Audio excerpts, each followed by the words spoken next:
What's up, everybody? It's Alex from Heavy New York. We are back at the Gramercy Theater for the second day in a row, and today we are here with Like a Storm. Thank you all for being here. Hey, thanks, brother. Thanks for having us. Yeah, it's so awesome to have you guys here. The last time I saw you guys was on your awesome tour with Seven Dust and Trivium back in May 3rd, 2016. So it's been a minute. Yeah, it's good to be back. We actually played this theater with Alter Bridge in 2010. I was like, why do I know this place? Oh, really? And yeah, Alter Bridge and Teddy Porter. Wow. I was still in high school at that time. And In 2010? Yeah. Were you? What were you studying? High school? Nothing I'm interested in. Nothing I use currently in my daily life. Yeah. I think that's the answer for everybody. We weren't really paying attention. No, we didn't pay a lot of attention in school either. Well, I will tell you this, that my physics formulas that I learned are actually a really good personal sobriety test. When you have too many drinks, just say displacement equals v initial times time plus acceleration times time squared divided by 2. If you could say that, you're sober. Oh, good. I thought it had something to do with if you get shit-faced and fall over, then you know you were shit-faced. Yeah. Just a simple gravity equation. Exactly. But your latest record is Catacombs, which came out in June of 2018. Let's just give a rundown on how the making of the record was and the record cycle thus far. Who wants to go first? Maddie, you take it. I will take the mic over on the cool side of the couch. Well, it was our third record, and we really had a vision for the kind of album we wanted to make. So we produced our own records, and we put a lot into making Catacombs like a step forward. You know, we've been lucky to tour the world with amazing bands. You know, bands like Alter Bridge, Seven Dust, Trivium, and along the way you pick up things and you evolve musically. So for us, Catacombs was a real turning point, and so we took some time off the road and we wrote and produced the record ourselves. We actually made a lot of it in Las Vegas, which was really cool. We had a lot of really good friends there, amazing musicians and stuff. It was just like a really inspirational place for us to make the music. So yeah, it was awesome. Awesome. Care to elaborate? Well, when you make your first record, you're just playing in high school, sitting in your bedroom. So it's mainly stuff that you're writing just kind of sitting on ass in a chair, you know. And then you make your second record, but by the time you go to do your third record, you've done a ton of touring, a ton of festivals. So you can really envision like what something's going to be like to play live. Because you can write some slower stuff and then you get out there and play it and you're like, this isn't actually necessarily what I want to do. So with this record, we really like pushed the drumming, we pushed the riffage, so that every song would just be really fun to play live, you know. Definitely. Now, one question I was curious about, because you mentioned it's your third record. So at this point, for Like a Storm, do you guys tend to take a new approach to writing music, or at this point in your career, do you have like a formula that you always stick with when it comes to writing music?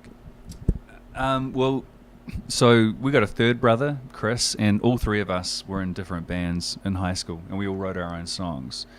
So our writing process can range from a dude emailing a riff or something, hey, do you guys think this is cool, to a guy coming in with pretty much a finished song. And our latest single, Complicated, was like that. Matt pretty much had that whole song finished, whereas something like Pure Evil was like this work in progress. It was like this raw clay that was in the corner, and we spent years and years trying to make a statue out of it. We didn't quite know what it was going to look like, but we knew we had an idea of what we wanted it to be.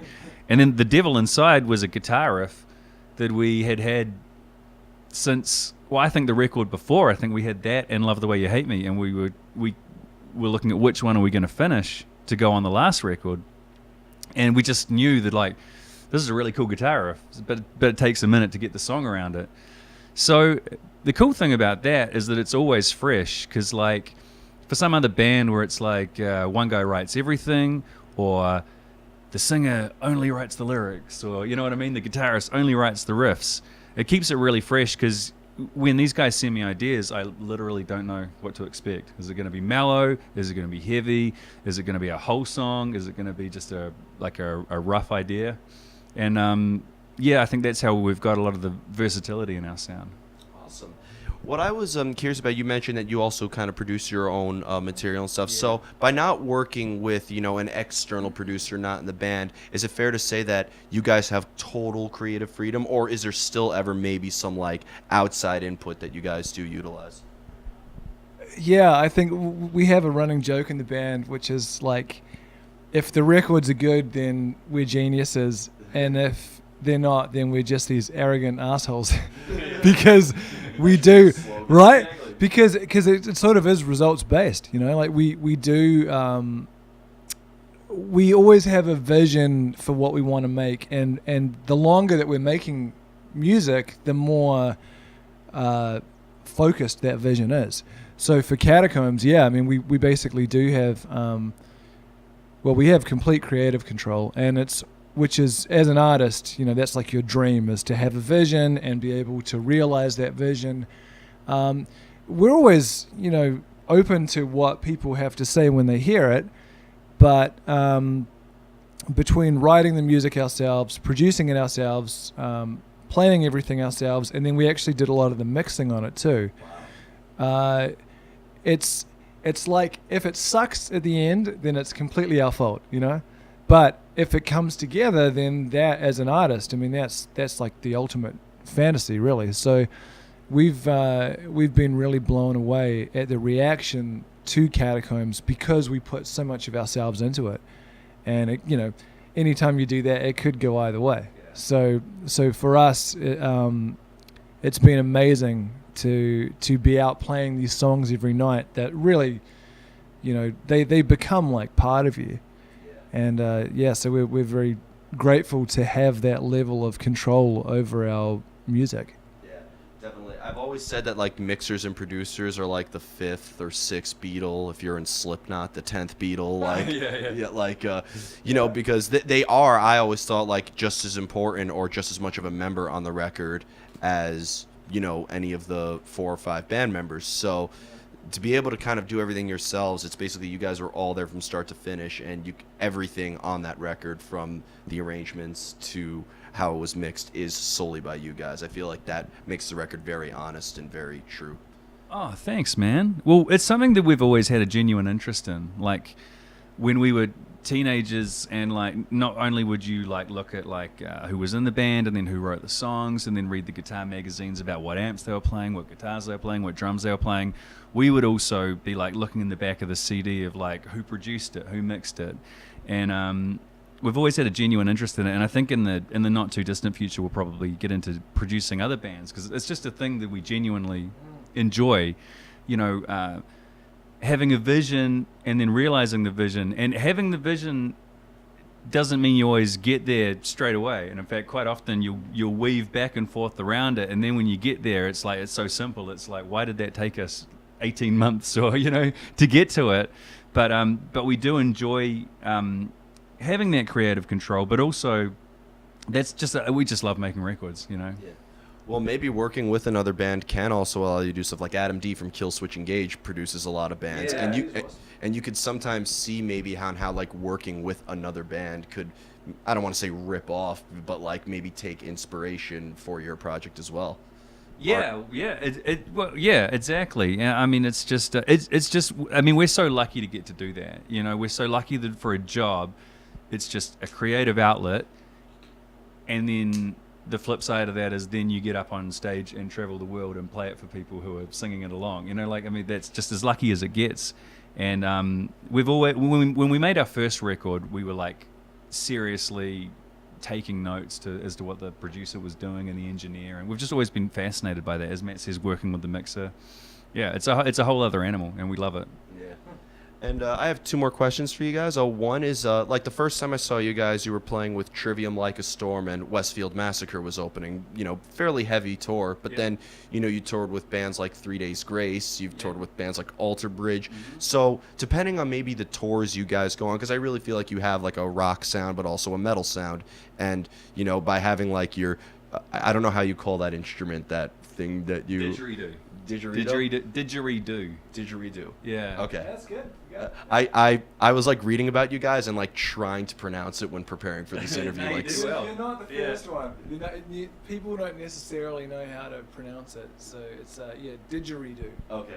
And by doing that, I mean, not the best analogy, but Sepultura with roots on how they brought. Totally, yeah. Yeah. So like, and maybe because I interviewed Max yesterday, that's why I'm I also think thinking. that's what the Devil Inside riff reminded us of. You know, when it had the because you have the didgeridoo and then the metal riff going at the same time. And yeah, it reminded us a lot of Sepultura, Chaos AD. Yep. Oh, can't go wrong with that record. Yeah, I was one when that record came out. But being that you've toured with so many bands that have many different sounds, have you noticed like a different reaction, or do you feel like maybe your sound could really appeal to multiple audiences because you played with different types of bands and utilized many different sounds? I think, I mean, that's an interesting question. I think for us, we're just complete fans of music, you know, and so part of the reason that we have rock elements and metal elements and, you know, didgeridoo, which is the oldest wind instrument in the world, so you're basically getting into like kind of ethnic world music at that point. And our music has a ton of programming and stuff in it because we grew up listening to industrial music as well as rock and metal.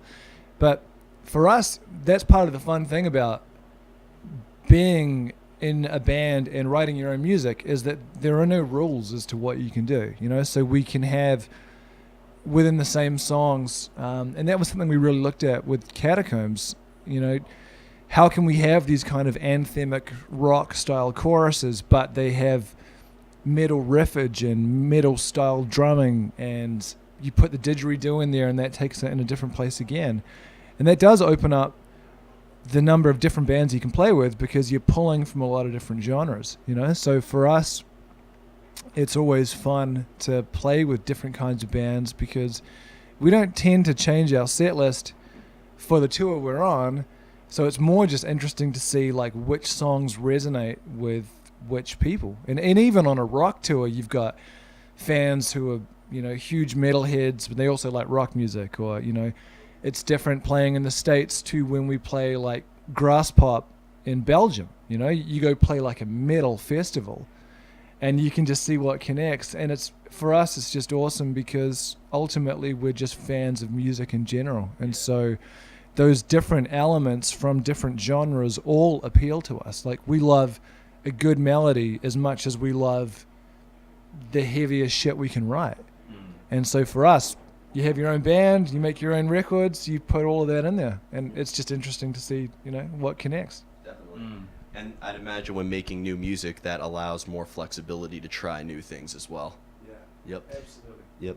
And the final question I'd like to ask you is, you guys currently don't reside in New Zealand anymore, but you guys started there, right? Yeah. Yep. Yeah. So, you know, as I mentioned before we started rolling, that I interviewed Alien Weaponry back in November. You know, great band from New Zealand, and they combined elements of Maori culture in their music. And by having the didgeridoo, the oldest woodwind instrument out there, I mean, I don't know if that's a traditional oceanic instrument too, right? It's Australian. Australian. Yeah. Okay. Yeah. Oceania. So I Right. was right. Yeah. That's right. Yeah. But coming from New Zealand, was there kind of like a scene that you guys evolved in, or what? Or did you guys have to kind of go outside your country in order to get Like a Storm's name out there?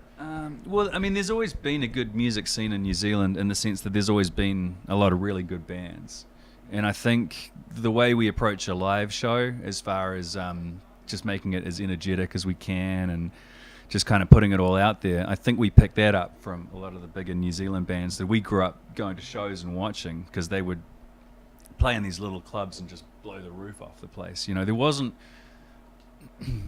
really a culture in New Zealand of going to the arena and watching Aerosmith. You know, that wasn't where it was. And like, yeah, sure, like Paul McCartney would come through and play, you know, the massive rugby stadium or whatever. But mainly it was growing up going to these smaller clubs, and these bands would just blow the roof off at the place. And so that kind of became ingrained in us. And even when I try and like take it easy because, you know, the neck's sore or what, you just, once you get out there, you can't help it. You know, you just get into it. Yeah. So it always had that going for it. But then on the global scheme of things, it's a really small country, which is one of the best things about it. And it's really remote. It's tucked away from the rest of the world, which is another really awesome thing about it. But if you're in a band, those are two things that make it really tough, because it means there aren't that many people to play to there. And then when it's time to tour, you got to get on a plane, basically, you know. So your first dates are fly dates, really, you know. So we just knew that if we were going to like really follow the dream, then we had to move up to North America. And the first goal was to make a record in Los Angeles, which we did, and then we made the second one in Chicago and the third one in Vegas, and just tour the shit out of the US. And then now it's expanding. We're playing Japan Download in March. Wow. That's our first ever time playing Japan. We're about to do a tour of Europe with Godsmack that goes to about 20 countries. It goes out to like places like Romania and Hungary. Yeah, and then we're doing all of the European festivals. So yeah, coming from New Zealand, you just you can't do that kind of thing unless you're up here where the action is a bit, you know? Yeah. We found anyway. Yeah, I was talking with the guys in Alien Weaponry about that. It's like, you know, like, let's not hop on the tour bus and get to the next city after playing in New Zealand. It's, you gotta hop on a plane and... And for most, you know, for most places, it's a long plane flight. I mean, even to go from Auckland, where we grew up, to the closest part of Australia is like 3.5 hour flight. Yeah. So I think it's a lot more spaced out down there than some people realize. And certainly if you want to start touring in the States or England, Europe, Japan, you're talking about a significant flight. So I think for us, those formative years in New Zealand, you know, there are so many kick-ass New Zealand bands that we grew up listening to.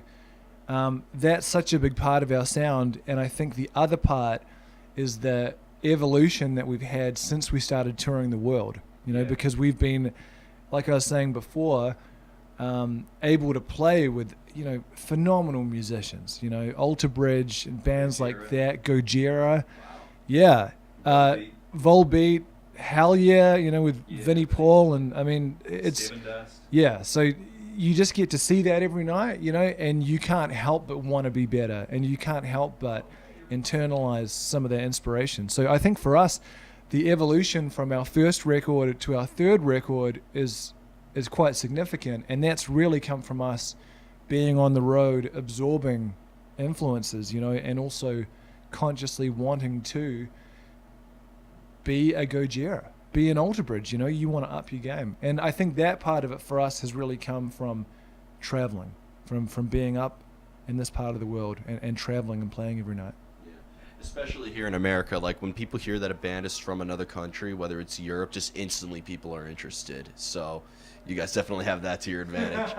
So before we go, I would like to thank you so much for your time. Is there just anything with Like a Storm you'd like to promote? You mentioned a couple of European dates with Godsmack. Is there just anything else you'd like to promote or shout out? Yeah, well, we've got a video out for our new single, Complicated, which we shot in Los Angeles, and we hired these contortionists, and they do all these like crazy moves. They're all like twisted around one another. So it's a really sick video that just came out, and that single is out right now, and Octane's playing it, and we're on the Octane Accelerator tour right now, obviously.